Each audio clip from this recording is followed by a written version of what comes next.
Appreciate you coming to get our briefing on the aftermath of Hurricane Irene. I've been down here a good part of the morning to tour Hampton Roads. Flew down from Richmond after surveying Richmond and Chesterfield, the 460 corridor, the Great Dismal Swamp, and then joined the congressional delegation from in and around Hampton Roads to look at the ocean front and surrounding areas in Hampton Roads. I'm really delighted to be joined by our congressional delegation, Congressman Ridgel, Whitman, Forbes, Scott. I know we have Representatives Senator Warner and Senator Webb here as well. A number of our top local leaders from the Virginia General Assembly, Senator Blevins, Delegate Cosgrove, Senator McWaters, Delegate Villanueva, and I think Delegate Howell from Norfolk, Mayor Friend from Norfolk, Delegate Odor, excuse me. You're still a delegate? Soon to be director of Fort Monroe. That did okay, didn't it? It did well. It did well. And then a lot of our top leaders from the state, Secretary Decker, Secretary Suit, and then from FEMA, Don Kelsman and Michael Klein, head of Emergency Management Services, will introduce here in just a minute, as well as General Daniel Long, the commander of the Virginia National Guard. We've had really a terrific partnership, I think, this last week between the state, local, and federal governments to prepare for this. Our Emergency Operations Center was up and running last Monday in Richmond, joined by a team from FEMA with about 40 people. At its height, we had about 150 people in the Richmond Operations Center that began working Tuesday and Wednesday in preparation for Hurricane Irene with the emergency planners at the local level. And I want to say, and I know Mayor Frame's here and others, they did an absolutely outstanding job. The way this works is the front lines for emergency planning and preparedness and execution, and then recovery and assessment is all the local governments, and they were superb. And the communication with the state and federal governments worked exactly as you write it up, and I'm really delighted that sorry, Wavy. Was it? Do we not like Wavy? No, we like Wavy. Yeah. Just keep talking. Yeah, the good news also is that the residents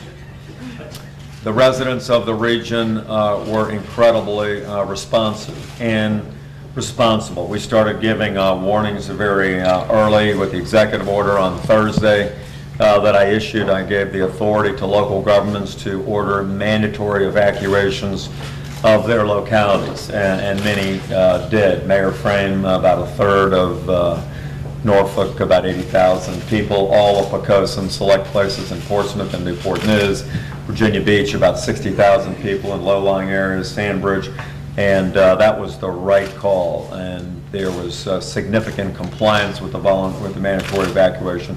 Many others voluntarily evacuated because they took those warnings so seriously on Thursday that there could be a potential category 2 or 3 storm could track across Hampton Roads, and given the volatility and unpredictability of hurricane paths, people really did do a great job in preparing themselves and their families, as well as listening to the orders of local governments. We had a lot of practice, of course, this week. On Tuesday, we had a 5.8 on the Richter scale earthquake that affected a lot of Virginia. We had the fire in the Great Dismal Swamp, which, by the way, we flew over. It's still smoldering, but it looks to be far less of a problem right now. We won't know. We'll have people on the ground, by the way, I think, what, in a couple of days, Michael? I'm sure. To actually be looking to see whether or not the peat is still burning a couple feet down, or whether or not that's just steam coming up. So we'll have further reports down the road. The big challenge right now is to do all the damage assessments. Yesterday, most of the rescue and recovery missions were complete. Virginia was the home of great tragedy, as all of you know. We had 4 people killed, including great tragedy, a young boy, 11 years old, and Newport News, another death in Brunswick, one in Chesterfield, and one in Prince George County. all of which were caused by falling trees, either on a home or on a car. And while this was a lower category storm than we expected, and the initial reports indicate less damage than it could have been, our hearts and prayers certainly go out to those families, those 4 families that'll be changed forever because of these storms. We really had prepared for the worst, and I think we fared better than we expected. In the flyover that we did down the 460 corridor, and what we saw today around Virginia Beach and the surrounding areas, there are a lot of trees down. There were some roads flooded. There's some piers that are damaged. There are trees on houses, but certainly the beach erosion was not nearly what we thought, given that there was a 7.5-foot storm surge, the 4th highest ever at Sewell's Point. It certainly could have been a lot worse. We're still not out of the woods yet, though. The Nansemond and Blackwater rivers are expected to crest at moderate flood stage tomorrow, and so the residents in and around Hampton Roads that live along those rivers need to be vigilant, need to use sandbags, talk to their local governments about what areas may be in jeopardy. We still caution residents that are engaged in cleanup to look for down power lines, to be vigilant in how much physical activity that they do and not overexert themselves. One of the lessons of Isabel was that half of the people who died related to that storm died after the storm had passed in doing recovery and cleanup operations, from either hitting standing water on road, touching live wires, having heart attacks from overexertion or related activities. So it is still a time to be vigilant. Let me give you an update on the power. The 2 major concerns that we've got, or several major concerns that we still have, are power restoration, potential issues with water quality or water availability as we try to get pump stations that have failed back online, and obviously damage assessment and making sure that as many people are made whole by public or private sector resources. I just spoke to Dominion before I came in, and we have a bit of good news. This was the 2nd largest power outage in Virginia history.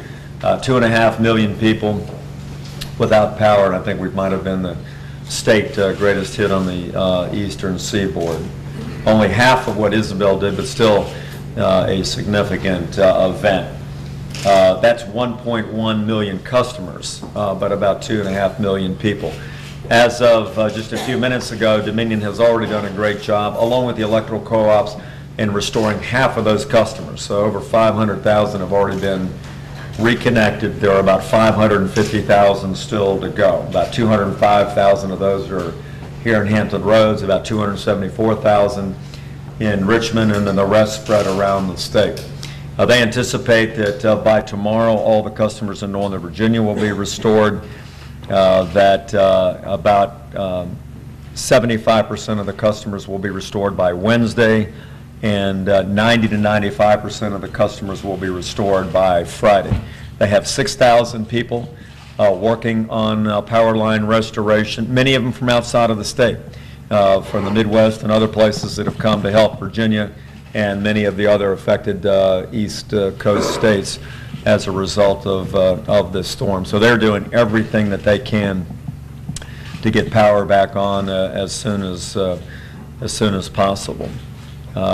We have some concerns, I mentioned, about water quality with some failed pump stations, but Michael Klein and his team are doing everything they can to provide emergency power generation to some of those stations so that water quality can stay high.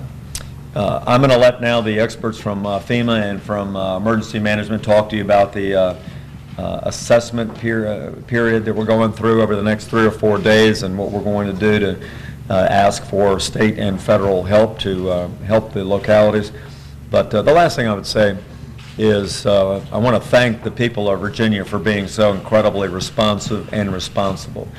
We asked them in the early days to be vigilant, to follow local orders, to help their neighbors, to stay out of harm's way, not be out on the roads because so many of the bridges and tunnels in Hampton Roads were closed, and overwhelmingly they did that, and that's why we had relatively limited loss of life, and why I think at least initially the damage assessments seemed to be less than what we might have had if people hadn't been vigilant. So I'm very grateful for those citizens, and particularly grateful for our first responders.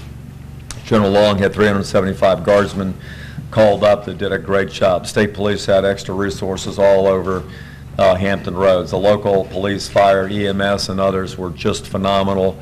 Many stories of great bravery during the height of the storm, out there helping people, taking trees off of cars and things like that. It really was a phenomenal effort, and really all led by local government, state and federal governments in reserve, but all the mayors and all the chairmen of the local boards of supervisors and emergency operation directors get a great deal of credit for their great planning and now what they're doing.